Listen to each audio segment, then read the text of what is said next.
For centuries, Jesus of Nazareth has been one of the most important figures in history, inspiring faith, art, and culture. But what evidence is there outside of religious texts? This video looks at the historical proof of Jesus' existence, using ancient writings, archaeological finds, and even early critics. Join us as we explore these fascinating sources and learn more about Jesus' life and his impact on the ancient world. Let's dive in. Number 1. Non-Christian historical accounts.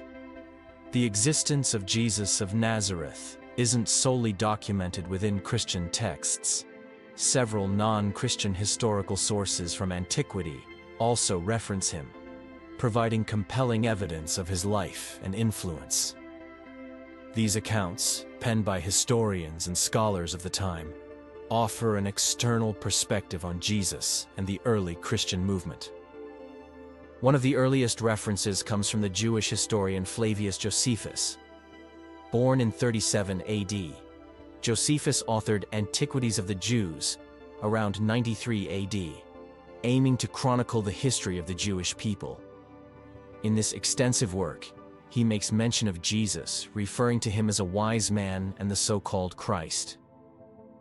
Josephus also notes the execution of James, identifying him as the brother of Jesus.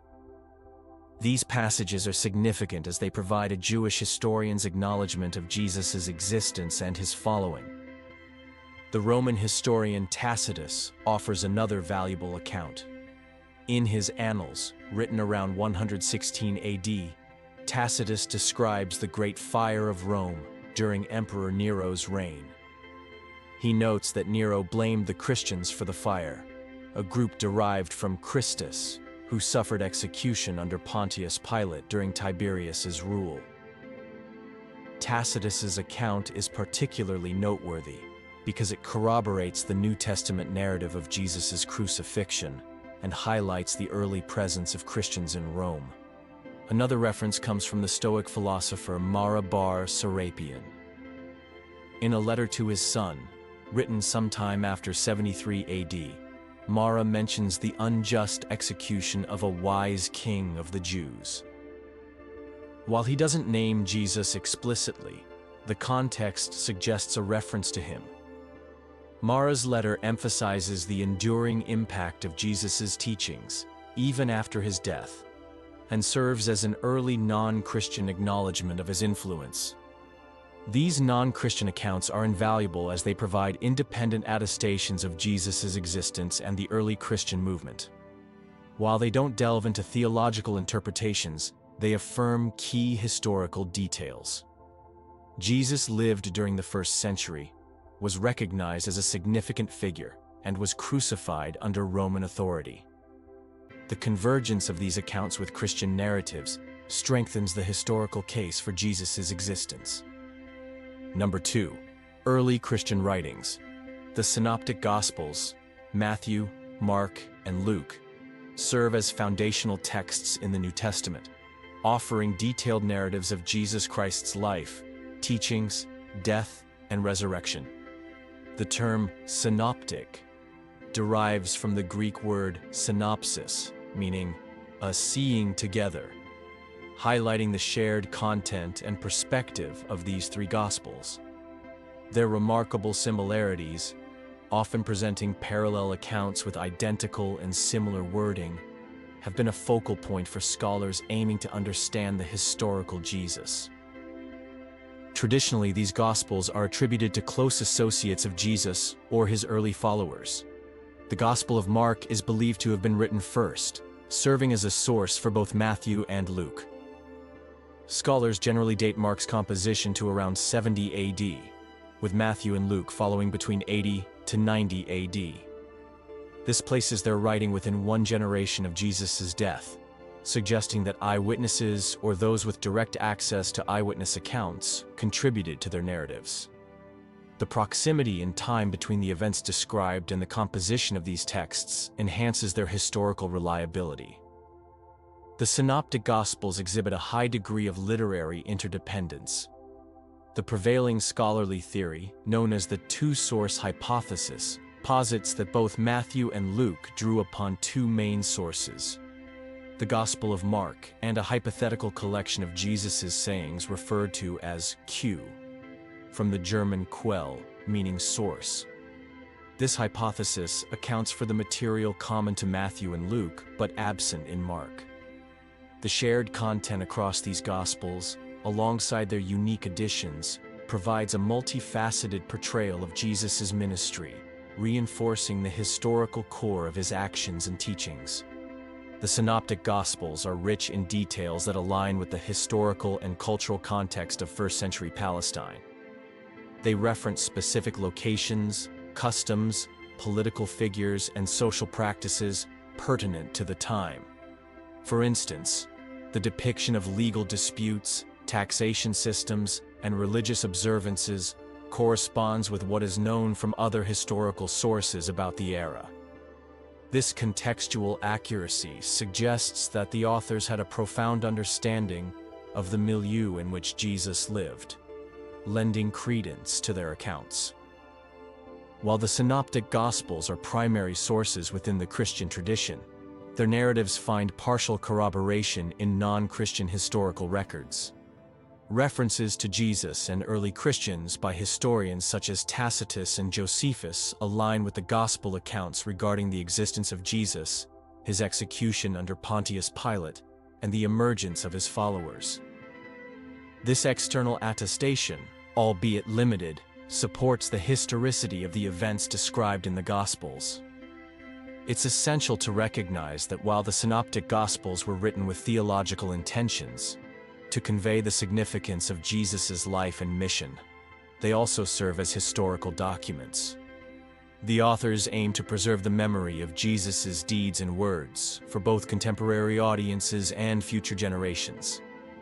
Their efforts have provided a textual foundation that has been scrutinized and studied for centuries, offering insights into the historical figure of Jesus and the early Christian movement. Number 3. The Shroud of Turin.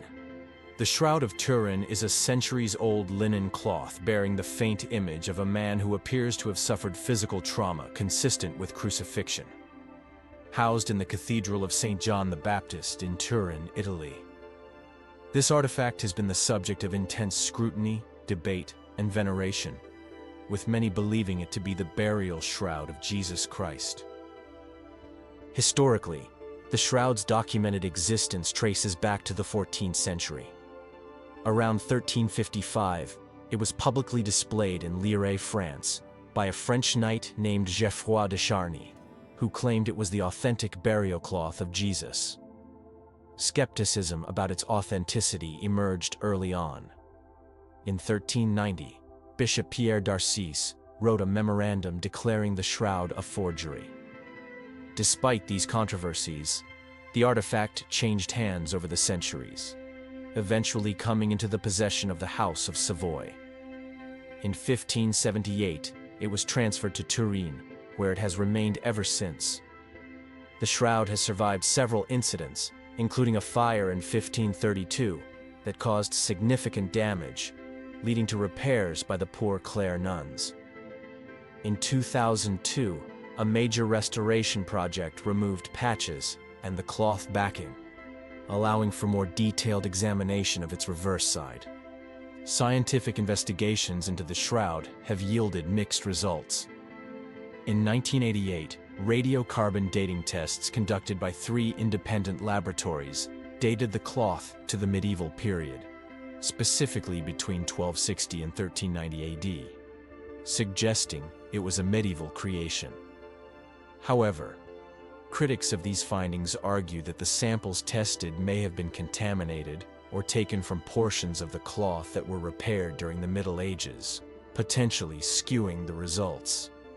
Subsequent studies have proposed alternative dating methods and analyses. For instance, recent X-ray analysis suggests the shroud might indeed date back to the era of Jesus Christ, approximately 2,000 years ago, challenging the earlier carbon dating results.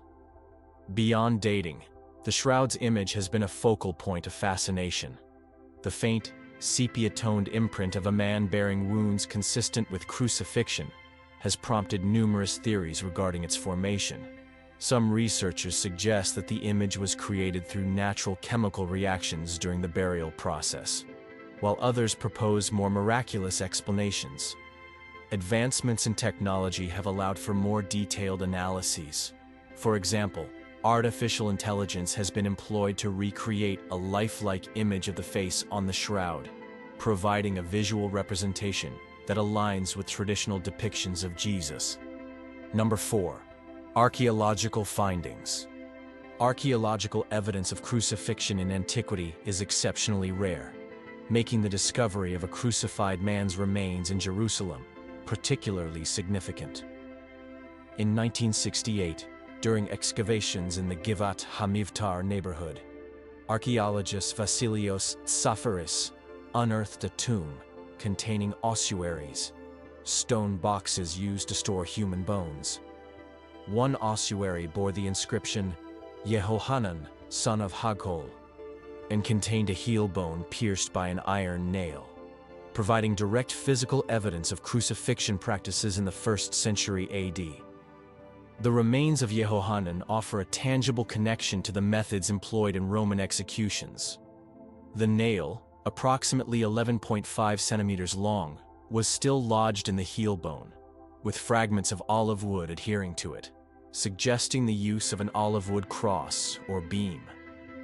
This discovery aligns with historical accounts of crucifixion, where victims were affixed to wooden structures by nails driven through their limbs.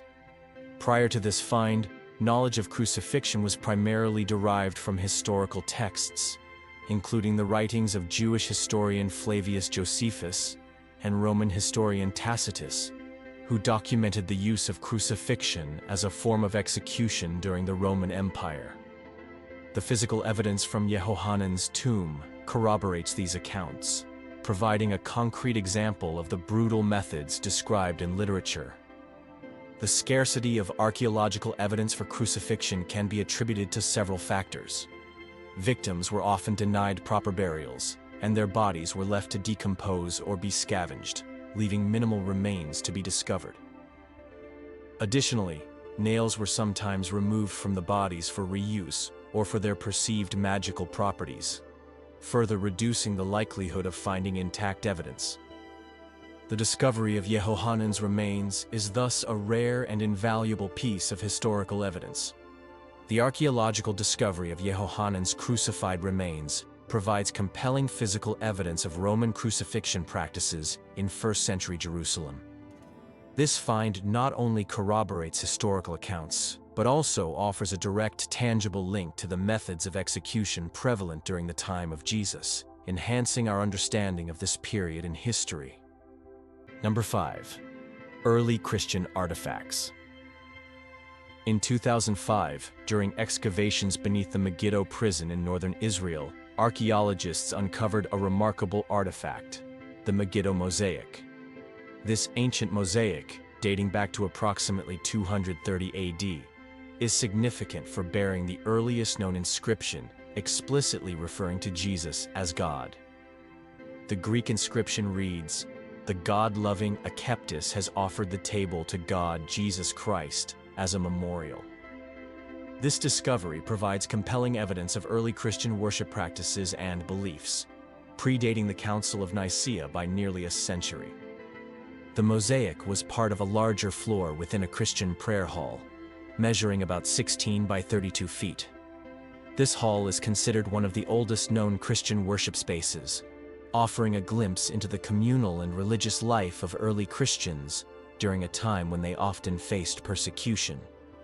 The presence of such a dedicated space indicates a level of organization and communal identity among early Christian groups in the region. The inscription's reference to God Jesus Christ is particularly noteworthy.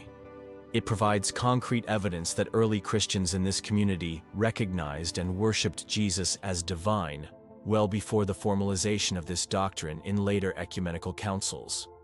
This challenges previous assumptions about the development of early Christian theology and suggests a more immediate acknowledgement of Jesus' divinity among his early followers. The discovery also sheds light on the social dynamics of early Christian communities. The donor, a skeptis, is believed to have been a woman, highlighting the active participation and significant contributions of women in the early church. Additionally, the mention of a Roman officer named Gaianus, who contributed to the mosaic's creation, indicates a degree of integration and acceptance of Christianity within different societal strata, including members of the Roman military. Number 6. Philosopher Celsus's writings. In the 2nd century AD, the Greek philosopher Celsus emerged as one of the earliest and most vocal critics of Christianity. Around 178 AD, he authored a polemical work titled The True Word, aiming to challenge the burgeoning Christian faith. Although the original text has not survived, extensive quotations and paraphrases are preserved in the writings of the early Christian theologian Origen, particularly in his treatise Contra Celsum, composed in 248 AD. Through Origen's rebuttals, we gain valuable insights into Celsus's perspectives on Jesus and early Christianity. Celsus's critiques provide indirect yet significant evidence of Jesus's historical existence. He acknowledges Jesus as a real individual, referring to him as a Jewish peasant and attributing to him the performance of miracles, which Celsus dismisses as acts of sorcery learned during Jesus's time in Egypt. This portrayal aligns with narratives found in the Christian Gospels, suggesting that even detractors of Christianity recognize the impact of Jesus's life and deeds. Celsus's attempt to rationalize Jesus's miracles indicates that the accounts of these events were widespread and influential enough to warrant a counter-explanation from a prominent philosopher. Furthermore, Celsus critiques the social composition of Jesus's followers, describing them as 10 or 11 persons of notorious character, including tax collectors and fishermen. He emphasizes their lack of education and low social standing, questioning the credibility of a movement led by such individuals. This observation inadvertently corroborates the New Testament depiction of Jesus's disciples, who were indeed portrayed as common folk. Celsus's disdain underscores the early Christian community's appeal to the marginalized, highlighting a distinctive aspect of the movement's growth and societal impact. Celsus also addresses the circumstances surrounding Jesus's death, asserting that Jesus was punished by the Jews for his crimes. While his interpretation is antagonistic, it acknowledges the crucifixion as a historical event. This external attestation aligns with other non-Christian sources, such as the writings of the Jewish historian Josephus and the Roman historian Tacitus, both of whom reference Jesus' execution.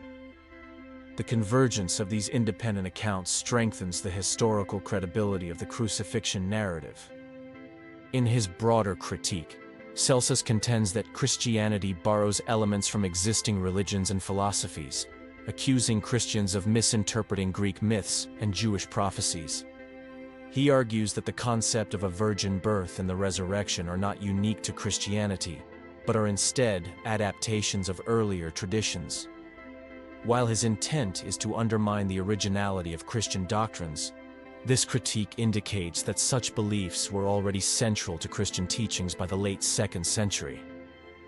The necessity Celsus felt to engage with these specific claims suggests their prominence and the challenge they pose to traditional Greco-Roman religious paradigms. Celsus's polemics, though aimed at discrediting Christianity, inadvertently affirm several key aspects of the historical Jesus: his existence, his performance of remarkable deeds, the nature of his followers, and his crucifixion. The fact that a well-educated, contemporary critic felt compelled to address these points reflects the significant impression Jesus and the early Christian movement had made on society. Celsus's writings thus serve as a valuable non-Christian testimony to the life and influence of Jesus. Number 7. Pliny writings. In the early 2nd century AD, Pliny the Younger, a Roman governor in Bithynia Pontus, modern-day Turkey, provides a significant non-Christian account of early Christian practices and beliefs. Around 112 AD, Pliny penned a letter to Emperor Trajan, seeking guidance on how to handle individuals accused of being Christians. This correspondence offers valuable insights into the early Christian community and their devotion to Jesus. Pliny's letter reveals that Christianity had permeated various strata of society, stating that the movement had spread not only to the cities, but also to the villages and farms. This widespread influence concerned Pliny, as traditional Roman religious practices were being neglected. He describes the Christians' routine gatherings before dawn on a fixed day, where they would sing responsively a hymn to Christ as to a god. This practice indicates that early Christians revered Jesus in a divine capacity, reflecting a well-established tradition of worship. In his investigations, Pliny noted that Christians bound themselves by an oath not to commit fraud, theft, or adultery, emphasizing their commitment to ethical conduct. Despite their moral code, Pliny viewed their beliefs as a depraved, excessive superstition. He sought to suppress the movement by offering accused Christians the opportunity to renounce their faith, perform a ritual invocation to the Roman gods, and curse Christ, actions he believed true Christians would never undertake. This approach underscores the Roman authorities' expectation of religious conformity and the challenges faced by early Christians in maintaining their faith. Emperor Trajan's response to Pliny advised against actively seeking out Christians, but endorsed punishing those who were openly accused and found guilty, provided they refused to recant. This correspondence highlights the precarious position of early Christians, who could face severe consequences for their beliefs, yet were not subject to systematic persecution. The exchange between Pliny and Trajan offers a glimpse into the Roman Empire's administrative stance on the burgeoning Christian movement. Pliny the Younger's letter serves as a crucial historical document, corroborating the existence of early Christian communities and their worship of Jesus as divine. It provides an external perspective on the rapid spread of Christianity and the societal challenges it posed within the Roman Empire. This account, originating from a Roman official, reinforces the historical reality of Jesus and the profound impact of his teachings on diverse populations across the empire. Thank you for watching. If you found this video helpful, please give it a thumbs up and share it with others who might be interested. Don't forget to subscribe to our channel for more insightful content. Let us know your thoughts in the comments below. We'd love to hear from you.